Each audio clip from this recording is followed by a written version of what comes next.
प्रणाम। नमस्ते डॉक्टर पंडित सत्यनारायण जी। फकीर वीरेंद्र योगी। जी पंडित फकीर योगी वीरेंद्र योगी आपकी स्वागत करने के लिए उपस्थित हो। जीवन क्या है, जीवन का जीने का कला क्या है? ओह डॉक्टर सत्यनारायण जी, देखिए ये ऐसा गुर एक बहुत ही जटिल और बहुत ही कठिन सवाल आपने पूछा है, जीवन क्या है। लेकिन पहले भी आप पूछ चुके थे जीवन क्या है, और जीवन प्रकृति की रचना है। इस मृत लोक में, जिसे हम पृथ्वी बोलते हैं, इस पर लगभग वैज्ञानिकों ने पता किया है 8 मिलियंस स्पीशीज है, जीव जंतु हैं जो जी रहे हैं, छोटे मोटे कीड़े मकोड़े से लेकर मनुष्य तक। ये जो यात्रा शुरू हुई, जिसे चार्ल्स डार्विन ने कनेक्ट करके बता दिया, जोड़ के बता दिया कि थ्योरी ऑफ एवोल्यूशन से जीवों का परिवर्तन होता चला गया और अंत में मनुष्य सोचने वाला प्राणी बना। तो जीवन प्रकृति की एक करिश्मा है। पेड़ पौधे, जीव जंतु, पशु पक्षी, मनुष्य पृथ्वी पर आए। अरबों बरस पहले कुछ नहीं था, ये पिंड था, आग की तरह गोला था। रचना कैसी हुई अभी भी वैज्ञानिक लोग समझने की कोशिश कर रहे हैं। लेकिन आप जानते हैं कि मोनोसेलुलर एक जीव बना पानी में, और उससे मनुष्य तक आ गया। बिलियंस ऑफ सेल्स आपके यहाँ, दिमाग में भी आपको hundreds of billions of cells है। तो जीवन क्या है? एक एक्सीडेंट है। आप पैदा हुए सोच समझ के नहीं आए, एक्सीडेंटल है। जो रिप्रोडक्टिव सिस्टम है, इसी के द्वारा जीवन उत्पन्न होता है, और जीवन आते ही इसका अंत भी निर्धारित हो जाता है। जितने भी प्रजातियां हैं, उनके जीवन के कालखंड अलग अलग होते हैं। मनुष्य 100 वर्षों तक जी सकता है।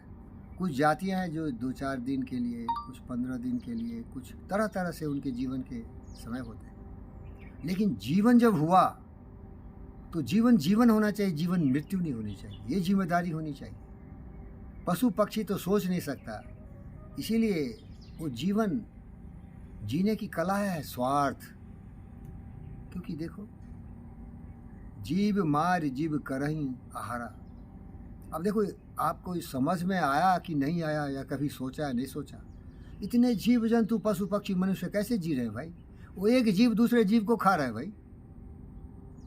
कीड़े मकोड़े को पक्षी खा रहे हैं, पक्षी को बड़े पक्षी खा रहे हैं। जंगल में देखो, सारे जीव जंतु प्रकृति ने बना दिया है, और शेर, बाघ, चीता और जितने भी ये मांसाहारी जीव जंतु हैं, दूसरे कमजोर जीवों को खा रहे हैं।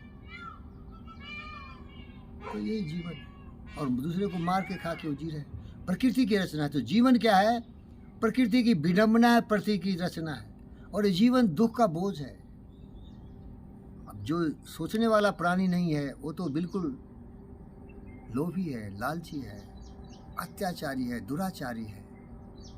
दुर्भाग्य है कि मनुष्य जो सोचने वाला प्राणी है, जिसके पास विवेक है, वो भी उसी प्रेरणा से प्रेरित है, वो भी पशु प्रवृत्ति से प्रेरित है।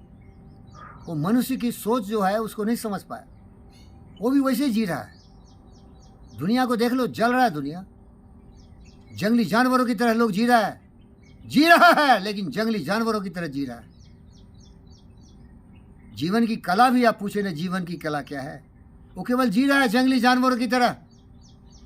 हमारा दोस्त, कई बार हम चर्चा कर चुके हैं, द ग्रेट डिक्टेटर में चार्ली चैपलिन ने बहुत अच्छे शब्दों में बताया कि दुनिया में जो लोभ, लालच है, ईर्ष्या, द्वेष है, काहे कलवल है, कलह है, एक दूसरे को मार देना चाहता है जंगली जानवरों की तरह। एक शक्तिशाली राष्ट्र दूसरे पर हावी होना चाहता है।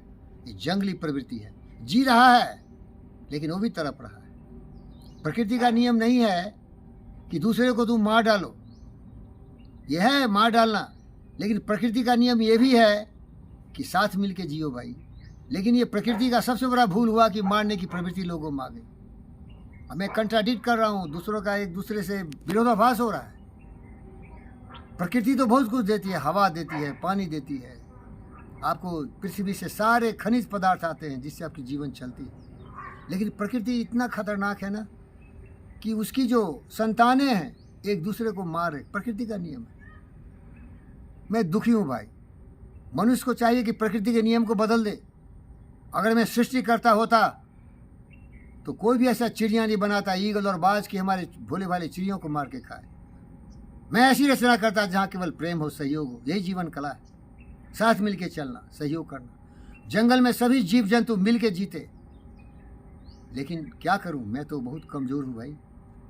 तो जीवन के सारांश यही है कि जीवन एक प्रकृति का विडंबना है, जरूरत नहीं थी। जो जीव जंतु है सभी दुखी हैं भाई। जो शेर दूसरों को मार के खाता है, जब वो बूढ़ा होता है तो देखिए दुर्गति क्या होती है उसकी, सभी मार देते हैं उसको। ये एक विडंबना है, मजाक है प्रकृति का, इसकी जरूरत नहीं थी। मनुष्य तड़प रहा है, तरस रहा है, अज्ञानता के घनघोर अंधकार में भटक रहा है। इसीलिए पृथ्वी को मृत लोग बोलते हैं। साधो ये मुर्दों का गाँव। राजा मरी हैं, प्रजा मरी हैं योगी सन्यासी 14 भवन के। तो यही जीवन है भाई। जीवन है तो इसका सारांश क्या है और इसका उद्देश्य क्या है? मनुष्य को चाहिए कि जीवन की गंभीरता को समझे।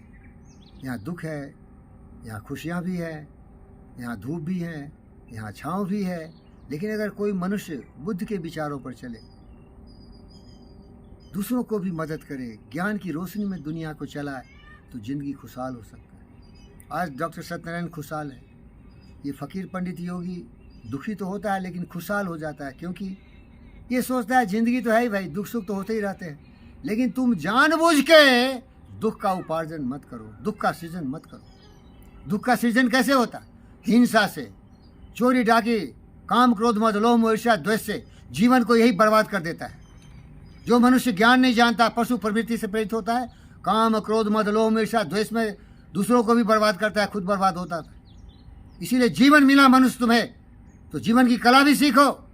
जीवन की कला है प्रेम, सत्य न्याय प्रेम शांति अहिंसा करुणा दया के प्रवाह में बहो, और खुद भी आनंद में रहो और दूसरों को भी आनंदित करो।